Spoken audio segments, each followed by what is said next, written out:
We came to Client Ascension about a year ago. We were at 5K MRR, and now we're at around 50K MRR. Our main lead gen channel right now is cold calling. You guys basically built out the whole system. Before Client Ascension, you don't know what's possible. You don't know that like people out here making like 500,000-600,000 a month, selling like a service very similar to yours. Yo, what's up, everybody? I got my boys, Munir, Hisham, and Peter, and also I got my new setup. They're clients inside of Client Ascension. I want to have them on and talk about their business because they're getting some good results. So hopefully give some value to you guys. What's up, guys? We start this off. Just let us know what your business is, what you joined Client Ascension at, what revenue level, and then where you guys are now. Obviously, I'm one of the co-founders. These two are my partners as well. We came to Client Ascension about a year ago in August of 2024. We were at 5K MRR. We had hit our 20, but it was in retainers was a little bit lower, and now we're at hovering at around 50K MRR. So a huge jump over the past year. Hasn't been a year yet, so yeah. What is it that you guys are selling? Like, what is the product and what's the target market? And then how are you getting the clients? We primarily sell Google Ads and SEO to home service businesses, home improvement companies. We worked a lot with the home innovation companies and landscaping companies and that sort. Most of our clients are high ticket home service businesses, but we're trying to target everyone now. So that's the perfect segue to how we do it. Our main lead gen channel right now is cold calling. And that's kind of where you guys helped a ton. I'm not going to lie. You guys basically built out the whole system. Basically helped us build that out. Right. Yeah. So very valuable there. But yeah, like most of these guys are on the phone all day. Right. So that's kind of what we figured before we even joined Client Extension. We were like calling them, trying to set appointments and sell them on our stuff. That's our main communication lead gen channel that we used. And then once we joined CA, we started using cold email a lot as well. And that also just opened up another pipeline for us to kind of, reach out to that target market and just sign more people. You mentioned like high ticket home services. Is that for a specific reason? Previously, were you doing like kind of like standard ones? You're like, oh, it's actually like way easier to get results of the high ticket ones? Yeah, so we figured that bigger projects obviously land in a much higher ROI, but it was kind of very natural. We started reaching out to home innovation businesses at the very beginning, right? So naturally, we just had more of these clients because we just started reaching out to them more and landscapers more. But, as we're growing, we're now like targeting everybody now. Like we have an HVAC client, we have people in multiple industries now. So that's kind of where we want to focus, just to reach out to everybody, not just high ticket. It's like pretty much all Google Ads, mostly. Like that's how you're generating the client's results. A lot of it is from Google Ads. We started offering Google Ads probably like around similar time we joined CA. So when the client comes to us and needs results and plans quickly, we kind of push them towards Google Ads. But if they're kind of set up for the next few months, but they're looking to grow long-term, kind of get that real big organic leads coming in year out, then we kind of pitch them SEO, and both work really well. I'm sure the audience is probably interested. How does this cold calling process work? You guys are just pulling lists and then like kind of walk everyone through like how exactly you're doing that. I'll explain it before we joined CA and after, so everybody can see the difference. Before we joined CA, I would literally Google, like, for example, like home renovation Miami, and I would just call everybody on the second page to like the 10th, and I would like manually click on their website, copy their number, paste it into a dialer and dial it, right? Jeremy helped us a lot with this, right? He basically taught us how to use Clay to just search like and Serper API, right? To kind of like search Google on its own. All the keywords I was doing manually, it's just now automated, and we like search the whole US for all services within like an hour, basically. And nice. we scrape their number, and we obviously use AI to get the business name, the business owner name as well. So that obviously we know the owner's name before. We upload all that big ass list to a power dialer, right? And we just rip, and it just made our process like 100 times faster. Yep. What are you saying on the phone? It's like, what is the script here? Basically, Dylan helped us with this a lot. Pattern interrupt. Right? The first thing we say is like, we literally ask them for permission, just ask them permission, like 30 seconds. And then we give them like two options. Oh, we speak to you guys all the time, and like we hear problem number 1 or problem number 2. Where would you put yourself? Right? And they kind of like either tell us the first or the second or something else. And then we've been cold calling for like 2 years now. So we know everything that they can say. Right? So we have a huge objection sheet that we usually like follow and just kind of like guide them into like booking a meeting, basically. If I'm imagining this correctly, the sales process, like you're absolutely banging the phones to get people interested, and the purpose of the cold call is to set a meeting for an actual proper sales call, correct? That's what you're doing? Correct. Cool. When you get these people on the phone, what does the sales process there look like? Like how are you conducting a sales call? Like what's going on at that end? When we first get them, we obviously, with CA, it helped us a lot learn about the pre-call flows and obviously the post-call flows as well. So they get all these pre call flows, and then we hop on a meeting together. CA has helped us obviously with the paying development parts, asking them questions, trying to see where that problem really is. And then after that, we obviously do the pitch. And when we do the pitch, we actually use the 3 pillars alongside a few images, because these guys obviously are contractors, so they're not really like techies, so you need to show them something. So we have this thing that we show them around as we do our 3 pillars, and they kind of get it, and they're like, okay, and they get to ask their questions as well.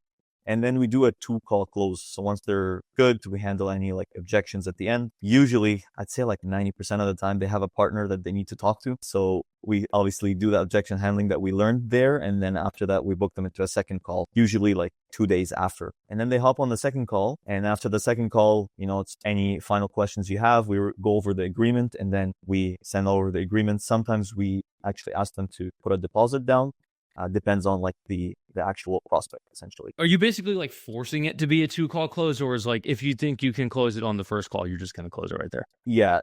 Basically what you said. So usually, like if we've closed a few people first calls right away when people are eager, we go right away. But sometimes it's just not happening on the first call. They're really like pushing for it. So I'm like, okay, take all the time you need. We'll revisit in 2 days, and then usually they'll close them. Yeah, that's what I personally found is some people. It's interesting. I get that question. Should I do a 1-call close or a 2-call close? And the answer is like logically, it's the least amount of calls possible to get it over the line, because there's going to be a drop off from the first call to the second call. People will cancel and whatnot. And I've personally found, just like obviously working with so many different people, is that I see higher success rates when the intention is to do it within a singular call. If it's required for a second call to occur because you're doing something between the 2 calls, like you're conducting like a super in-depth audit, and like you need to prepare something for the second meeting. But I see people that do this all the time. They'll just do a 2-call close for literally no reason at all. Like it just doesn't make any sense. Where it's like, well, let me come back and come to you with the pricing. It's like, bro, just do it right there. Like I just don't see a reason for it to be a 2-call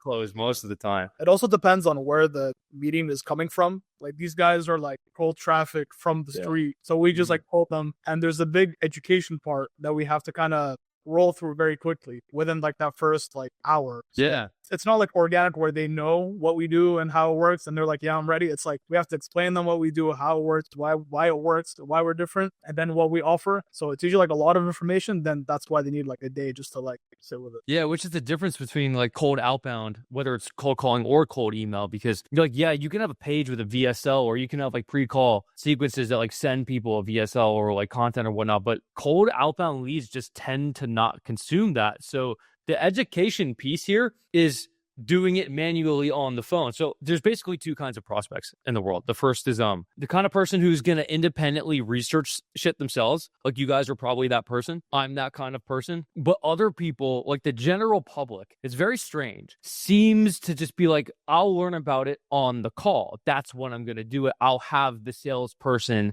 teach me then, which is very, very weird to me personally. But that is ironically how the majority of the population is. Most people do that. So it's always very interesting to me when I get people who they're failing with cold outbound because they're doing like content strategies or like ad type strategies where it's like if people are showing up unprepared to the call, these are bad leads. It's like, no, you're just not you're not meeting the lead where they are. It's not that kind of lead you just got, and that's the price you pay for not needing to spend thousands or tens of thousands of dollars in ads. You're just like, because I imagine your cold calling infrastructure is pretty cheap, right? Yeah. Super cheap. How much are you spending on that? Let's talk about some numbers. So like what is like if you had to amortize that over, like obviously you're spending some amount. You guys have hired cold callers at this point. You're spending some amount for the execution of cold calling, and then what does that typically lead to in terms of how many meetings are booked, and then how many clients are being acquired to get a cost per call and a cost per acquisition? So basically, each setter on average right now books us between 15 to 20 every month. And our entire infrastructure for one setter is around $1,000. So from those 15 to 20, we recently started hiring them, and like one of them has been with us for 2 months. So in her first month, she booked around 18 calls and 2 of them turned into clients. Oh, nice. Right. So we were able to basically cash collect everything that we spent on that person the first month. And then over time, it's just going to grow exponentially. You know what I mean? That's the logic behind each setter, basically. Yeah. So the cost to acquire a customer on that specific setter was $500, which is really good. Now you're going to get some ones who are not even remotely as close to as good. And then is this going to average out to some amount that's like probably slightly higher than that? But what is the average amount that you're that you're collecting from the clients? Like, what's the pricing here? Depends on SEO or ads. And this kind of something we talked to you about as well, just figuring out pricing for that specific market and the channel as well, which is something we weren't really thinking about. The channel is super important as well. Because like Munir said, like we call these guys and we're just putting them onto a call. It's very different than other lead gen channels. For Google ads, it's $600 to manage the Google ad account. And for SEO, it's $850 per month. And then we have obviously higher pricing for people who want to spend more,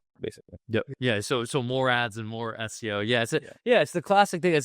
I like the expansion type thing. Obviously, like you guys have like leaned into my way of doing this, and it's like that whole strategy is literally how like we got a $48 million valuation on ListKit and raised money at that valuation. So it's like it's real, right? It's like the way, because it's like you can hear these people talk about only sell 10K packages, only sell 5K packages. It's like, yeah, there's like I understand, like yes, you can do that. That is a strategy to conduct, and it can work. It just seems to me like there's a higher probability of success in the long run if you do the kind of lower commitment stuff and go for the expansion play, where you just get a ton of people buying stuff and then you expand them upwards. And it's annoying when I say that though, because people are like, oh, so you don't believe in high ticket services? Like, no, I don't think you understand. The purpose of the lower ticket stuff is to acquire the high ticket stuff. I'm just double dipping. You see what I mean? Which kind of goes into like, it's a whole different way of structuring a company, right? You have to kind of like mechanize and systematize it much faster. You can kind of delay this process. Like if someone's just getting started, for instance, and they're selling like,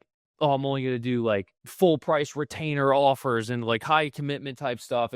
You can they could sit there and spend a significant amount of time like winging things and not being required to build processes behind something, which slows them down in the long run because they don't learn it fast enough. But when you're doing it kind of higher volume, you got to figure this out quick, because obviously you guys have like a cold calling system. You probably have a system for acquiring new cold callers, and then you put them through a training process to make sure they get it and you see what I mean? Then you have a sales process, and then obviously Munir, you're doing the client fulfillment side. But let's like kind of segue over to that. Like, how have you structured this? Or like, what are kind of just like a broad overview of like how that's all working over there? Yeah, so fulfillment before CA, it was just mainly me. Like I was kind of just handling everything.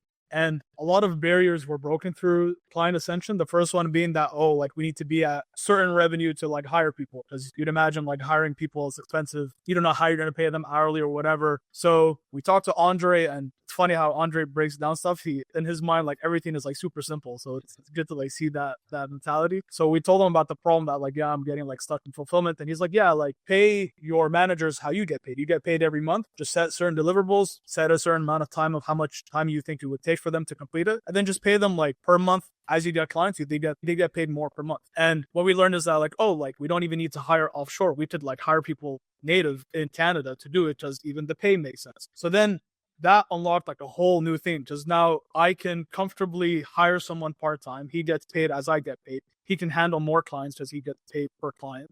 And that even unlocked us to know even like our profit margins. Because before, if I was to pay someone hourly, I don't know, I have to track hours, which takes time, and I don't know like where the hours are going to and stuff. It's hard to predict profitability, but now it's like super defined.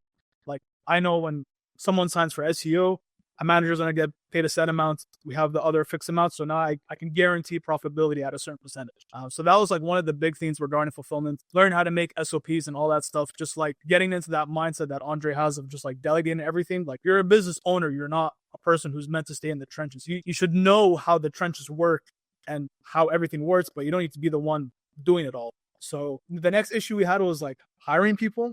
So I remember the first time, so after Andre told me to hire people, I put up a LinkedIn post and I got like flooded with like so many candidates. And I was like, wow, like I have like people who like graduated university, like wanting to work for us part-time. So I made the mistake of thinking that everyone is competent, but I was very wrong. So like I remember that first week I was like booked with like so many interviews. I was like, like this person looks good, that person looks good. And I interviewed like 10 people. And like I wasted so much time because like I had no filtering mechanism. Like just like how in lead gen you have like a filtering mechanism, turns out you need one for hiring as well. Mm-hmm. So I called. It's the same thing. I told Andre about this, and he's like, "You're doing this all wrong." Like what? So he's like, yeah, like he filters everyone through like a Google form, has them basically answer the questions he would ask in the first interview through that, which saved like a ton of time. So now like whenever I schedule an interview, I have like a very good idea that this person is competent, has done it before, and like is cognizant that he needs like fill out a form, and he didn't just press a button and then like got an answer. So that helped that channel a lot. So now we're confident hiring. We know how to delegate correctly, and we're just delegating more and more. And now Peter is just helping with like automations just so we can scale more, so that each manager is just more capable of just doing more work. What kind of automations you do? You guys doing anything like AI or anything like that? Yeah, basically I'm like the wild card, Daniel. I remember you guys talked about Christian Bonnier, the wild card of the group. That's kind of like me. Like I was in fulfillment in the beginning, and then I took sales, and then I gave sales recently to Hisham. Now I've been doing automations, so using Zapier basically and ChatGPT. So those two together, like OpenAI. And it's been going well so far. It takes a little bit of time because I have to break down all the process, and I have meetings with Munir constantly to see, what is his bottlenecks? What can I improve? Things like that. So that's kind of been like my main focus. And as you said, I remember you always say that when you have one meeting on your calendar, the entire day just gets like obliterated.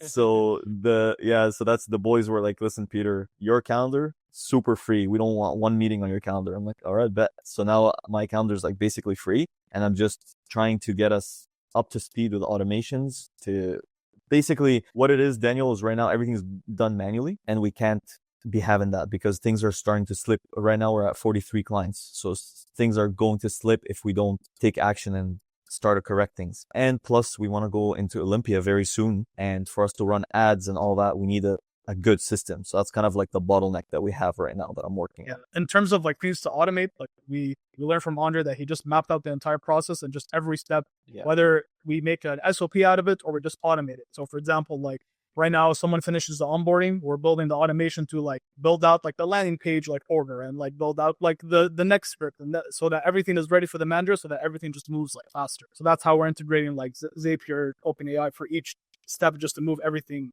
faster and at a higher quality as well. Where do you think the bottleneck is in the business right now? Is it generating leads, closing the leads, or is it fulfillment? Like, what do you do? Where do you think it sits? It's fulfillment for sure. Yeah. It's definitely fulfillment, because we had like 2 weeks where we signed like 6 people and things kind of broke, and we're trying to like keep quality high. So that wave kind of fizzled out a little bit, but we're taking the time to just improve systems so that I know when the next wave comes, I'm in a better state.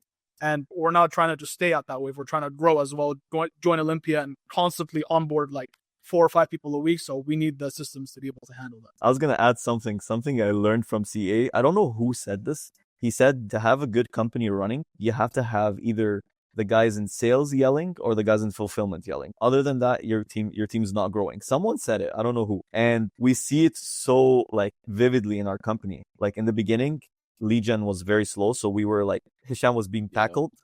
And then I used to talk to you guys about that all the time. Yeah, exactly.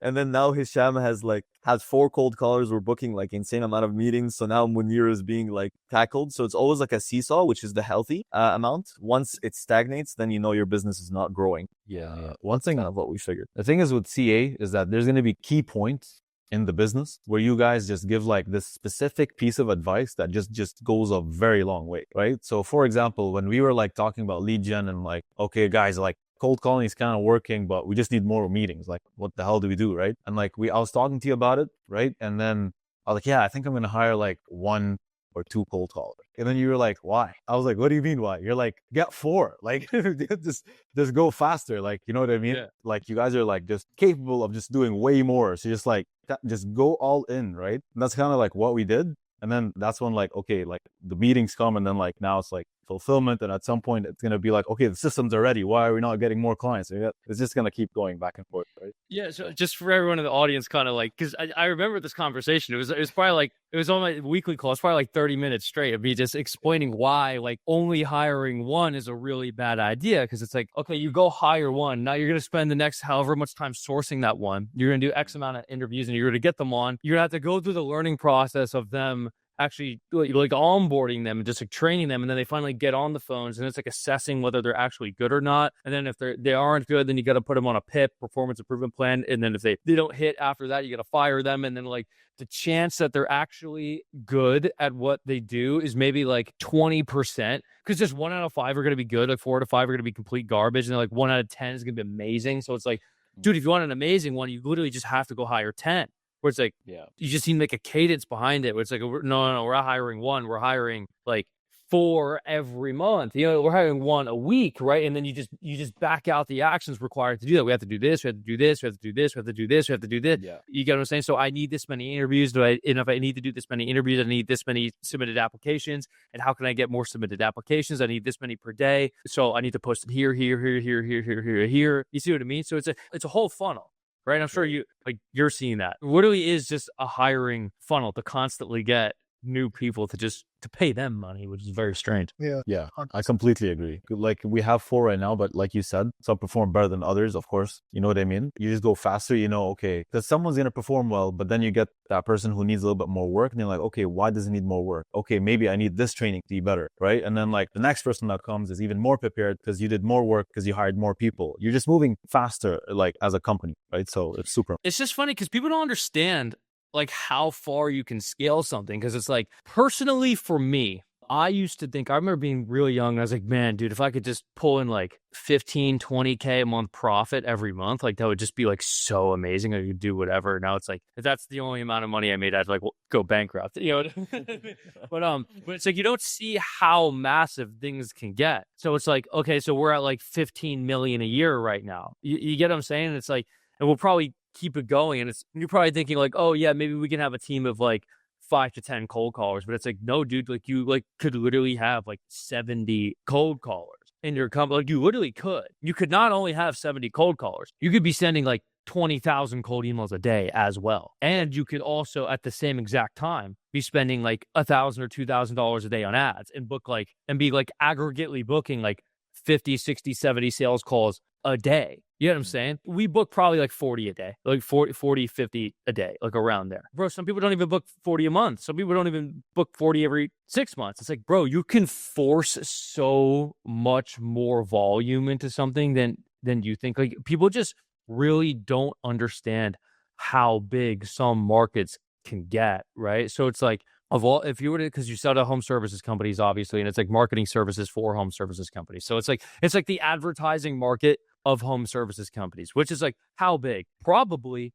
like, I don't know, like 50 billion a year or something like that. And it's like, dude, you could legitimately make like $30 million a year off of this company, not even put a fraction of a dent inside of the total market.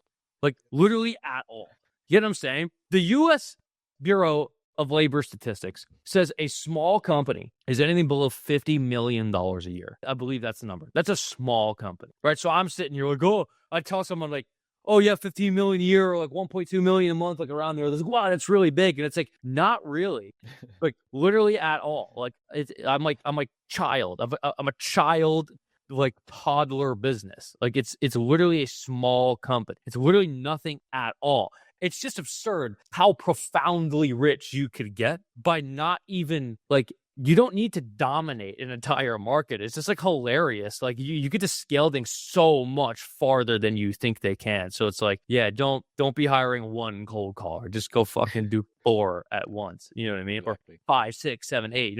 Just keep the flow up. I was gonna say, like, I'm grateful for CA because it's kind of like a positive, like, because before Client Ascension, you don't know what's possible. You don't know that like people out here making like 500,000-600,000 a month selling like a service very similar to yours. But then you go in and you hear their problems, you see what's possible, you see how like schizo some people are like going into like fulfillment and all this shit, and you're like, okay, no, like it is possible, and like these people are not any less capable than me, so what's stopping me? And then like you just drift off from like society because just around this like group of people that are just like intensely going towards something. So it helped us a lot, basically. Yeah. With the mindset, like it's a perspective too. Like the speech you just gave, Daniel, it gives people a perspective as to what's possible. Like people don't think, oh, like a small business is 50 million. Like nobody has that thought, right? So to have people in a group where like you hear this stuff every single week, it literally like drives it into your brain, and then it's like, okay, we're doing really well now. Like we grew so much, but in our heads, like there's so much more, right? So that's where like, the mindset from CA really helped 100%. And you guys have probably heard me say it before. If you're not confident in fulfillment, you will subconsciously sabotage your sales. If you're not good at sales, you will subconsciously sabotage your lead gen. If you're scared of getting client results, you'll sabotage your lead gen as well. Because I'm sure you guys felt that as well. At some point, you were like, I don't know, like I feel like I just can't get client results or whatnot, what would you say to someone right now who feels like, dude, I just don't feel like I'm the best. Like, I don't know if I can get amazing results for a client right now. So like, I'm just not ready to go all in on this because I need to be better at the thing. What would you tell to that person? Yeah, I'll just say something quick, Munir. So for us, we didn't actually really feel it, Daniel. It was just an individual feeling it in the company because we were so dissociated. Like Hisham was on sales. So Hisham has no idea like how bad fulfillment really is, right? So it's usually the guy in fulfillment that gets like really scared every time you sign a client. He's trying to be happy, but he's subconsciously not really happy because he has to eat it. So we didn't really feel it. But if someone was to tell me like, oh, like, how can I do that? I would say dissociate because we're three different individuals, but sometimes you're just forced to be a single business owner. Just dissociate. Like fulfillment will always catch up. Never sabotage your lead gen because your lead gen is a sales cycle. It takes 4 to 6 weeks. So if you sabotage it starting today, you'll see it going to shit in like 4, 6 weeks, maybe 8 weeks. So it's kind of like a lagging effect that you always talk about. So I think dissociate, always know that lead gen can always be on, never turn it off, and just work on fulfillment in the meantime, but never sabotage. If I was to see that person, I would just tell them like, how else are you gonna like grow? Yeah. Like our price point is not really high. And we even have like a 90-day money back guarantee. Like we're making it super easy for someone to sign. But that's because I know how much we want to be able to handle. And the only way I'm going to be able to handle that is to like stress myself up as fast as possible to get there as fast as possible. And even like, what is the worst case? Like you don't get them results, you refund them. Like you just want to avoid like the really negative press. And then that's it. And like everything is like a learning lesson. Like you never walk away with like absolute jack shit. Even we had clients who didn't get the best results, but because that happened, I now am better prepared to handle the next one. And because if I didn't have that experience, then I wouldn't be better prepared. So it's all there for a reason. Like there's pain wherever you go. And I think you even like wrote it in like on your LinkedIn today, like a big barrier was like being afraid of giving client results, but it's part of the game. Like that's how you learn. I guess anybody with any kind of conscientiousness experiences, because it's like, bro, you don't want to like scam people. Like, you know, you're not trying to take people's money and not get them results, but it's like, but the answer is like, dude, like it's just fear. You're just operating in fear. Like you need to stop operating in fear and just like jump. You know what I mean? Like at least try. Like you're gonna be so scared you don't even try. You know what I'm saying? And then you get stuck in that cycle of just watching everybody else have fun. You could even like equate this to like a social experiment type thing where it's like, let's say like you're socially anxious or something and you don't like want to go up to people. Like I was at a party this weekend and I didn't really know too many people at this party. I knew like 1 or 2 people at the party. There's like probably like 100 something people there, right? So I'm not always with someone who I know next to me. So it's like, okay, but you see all these people having fun. And it's like, well, you got to go up and say something to some people and make some friends with some people, or you're just going to sit there and watch everybody else have fun. And you're going to say, well, that party sucked. Like, I don't even like those parties at all. They're like, really, like, I don't ever want to go to one of those. You're not even cool. Right. Which isn't true. Like, it's a cool party. And you're watching all these people online. It's like, wow, you know what? I don't even want to be rich like those guys. Like, I don't even want to be able to work from wherever I want. Like, I don't even want to have like a nice car, living in a nice apartment, and like, you know what I mean? Like, or go to nice dinners. Like, I hate that. This is like, bro, shut up. Like, yes, you do.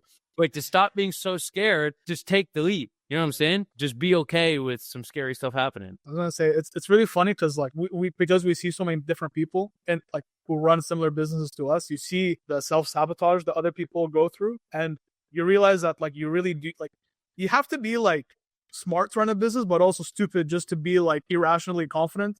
And because what's the worst case? You're irrationally confident, you don't get the results, it's fine, they'll move on, and like, but you're way better off there than overthinking everything step by step. Yeah, I was gonna say something quick, Daniel. I think people also self-sabotage because I heard it on one of the CA calls, is people compare their service to other people. Like, oh, this guy is getting 10 times ROI, I'm getting my clients 5.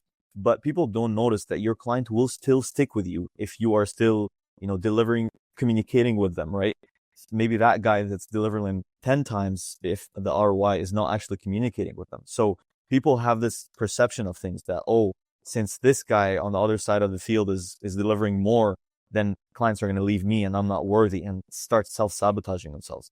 But in reality, Andre told me this actually last week. He's like, people will stick with you and they will pay you for the progress, not for the end result. Like people want to see you talk to them, want to see constant progress, communication, not just telling them, hey, I got you 10 ROI. Because they will still stick with you if you had a good process at 5 ROI. Yes, this is true. You guys have been in Client Ascension for a while. You've obviously seen like tons of people come through, and you see some people do all right. You see some people do like profoundly good. And a lot of people, they want to wonder like, yeah, I want to scale up. I want to run a successful business. And I get this question a lot. What do you see as the traits of the most successful people in Client Ascension? Because obviously you're in the wins channel. Like you see who is winning, and you guys are coming to my calls all the time. I don't know which other ones you go to, but you see probably the same people over and over again. What do you think are the traits of people who are successful inside Client Ascension and just business in general? I think one of the biggest thing is actually listening to the coaches. I see some people join the calls every week and ask similar questions, but it's like you ask the question, he gave you a super clear answer as to what to do. Just go do it. Just go do what they told you to do. Because like, I'll be honest, like we experienced this too. Like there has been times where I came to the call, asked a question. I didn't for some reason, I just didn't do it. And nothing moved. Right. But sometimes you just go to the call and you're like, okay, let me just do this. Right. Like I remember I went to one of Dylan's calls once. It was like at the very beginning when we first started cold calling and like figuring out the script. I went to one of his calls. He told me something. I didn't apply it. And then I came back like 2 weeks later with the same issue. He gave me like similar advice. I went and I changed the script based on what he was saying and like the tonality. Instant impact. So I would just say listen to the coaches, because obviously they have been in the game for so long. You're paying for CA for a reason. So just listen to the coaches, right? And obviously attend calls. Those like are where you get your answers to everything. I would say the people that do the best are the people that do things the fastest. Like they don't spend time thinking about decisions. They just like get feedback, implement it, and do it right away. They're irrationally self-confident, which removes all the barriers. They never show up to a call and like complain that things are hard just because they know that they could do it. It's just a matter of like figuring out like how, which some people do. Some people complain on the calls, but if they just owned it and just knew it's possible, they'll just get right through it. And I think the third one is just like being very like consistent. Like things take time. It's a lot of like hard work. Like you get kicked in the nuts basically, but like the reward is there. So I think like if you have those three, like you'll go like very, very far. Yeah, dude, it's a game of inches. Like every day you're trying to get like inches on the field. Like everyone thinks like everything has to be a complete home run, like just grand slam every single thing you do. It does not work like that. It is always a game of inches. Just move it forward a little bit at a time, and this just compounds to such an absurd level if you're consistent with it. If someone wants to get clients as fast as possible with just like the least amount of headache, if you had just like a quick piece of advice or like mindset shift or like maybe something tactical that you would tell them to do, or like don't listen to this or listen to this, like if you had to give them something to get results super fast or just way faster, what would you give that person? I think I would tell them like a big thing that I suffered from in the beginning is believing in myself. So as cliche as that sounds, I didn't know if it was possible, but you just have to put it in your mind and be genuine about it. So like people are always afraid when they get on sales calls that the other guy thinks they're small, but that's actually a good thing, not a bad thing. Like sometimes I used to be on the sales calls and I used to tell them, hey, listen, I'm the owner talking to you. I have a couple buddies. We started this company. Like I'm still small, right? And I let them know. And people actually like sometimes working with smaller companies. That's one thing. Like never belittle yourself. Just actually embrace it. Tell them how some people would love to pay you money to see how far you can go. And then obviously the first point I mentioned is just believing in yourself. Like just know that you will get there one way or another, and then you'll have no doubts. I don't know, the guys, what do you guys have? Yeah. I mean, one thing I learned the hard way was, I think it's a good thing. Obviously, you think it's much easier than you think it is, but it's a lot more work. So I think people need to understand that like they have this conception that it's so hard for me to do, right? But it's not. It's just a matter of like just working every day. You're going to figure things out. Like, as you said, Daniel, you move things by inches. It's a lot more easier, especially if you're looking at everything that you're doing every day and improving, but it's obviously a lot more work. So if you know in your mind that it is a lot of work, but it's easy, I just need to keep doing it for X amount of months or years, and something's gonna happen. That's honestly what keeps me going forward. Is like I know it's just a lot of work that just needs to be done, and it's gonna get done. It's only a matter of time. So I would say like, yes, it's like piece of advice. It's much easier than you think, but it is like a lot of work, right? So just that helped me personally. Nice. We made a few mistakes. I would tell them don't price yourself too high because again, you literally have nothing. Like you don't have any case studies. You can be irrationally self-confident, but you know you're gonna learn stuff along the way. So your goal is to just get through those first 10, 20 clients. Yeah, there's gonna be some shitty ones where you won't do well, but that's how you get to offering a better service. So don't price yourself out of your ideal client. Try to like be very intimate because again, you don't have hundreds of clients, but what that does mean is that you have time. And when you have time, you could be more intentional with your outreach. You could actually develop a real relationship with every single client that you have because you have time. So do that. Do all the shit that people with huge agencies can do, which is spending time with your clients, spending time with your outreach, filming case studies. Like some companies get so big, they don't have the time to like film case studies anymore. So do all that stuff, and then that'll start to compound into bigger things that will make you a big agency, basically. Also cold call. Nobody does that. Yeah. You know what I mean? It's honestly like just a human conversation. Honestly, human to human is like the best. Honestly, like cold email is good and everything for sure, but cold calling is slept on for sure. Just pick up the phone and start dialing. I'll definitely recommend that. Nice. Good stuff, boys. Appreciate you coming on. I'll leave links to all your stuff in the description. So for the audience watching this, if you want to connect with any of the lads here, you can go check them out over at the links in the description. Boys, thanks for coming. Appreciate you very much. All right. Thank you, Daniel. Pleasure, man. Thanks a lot. Talk to you later. See ya.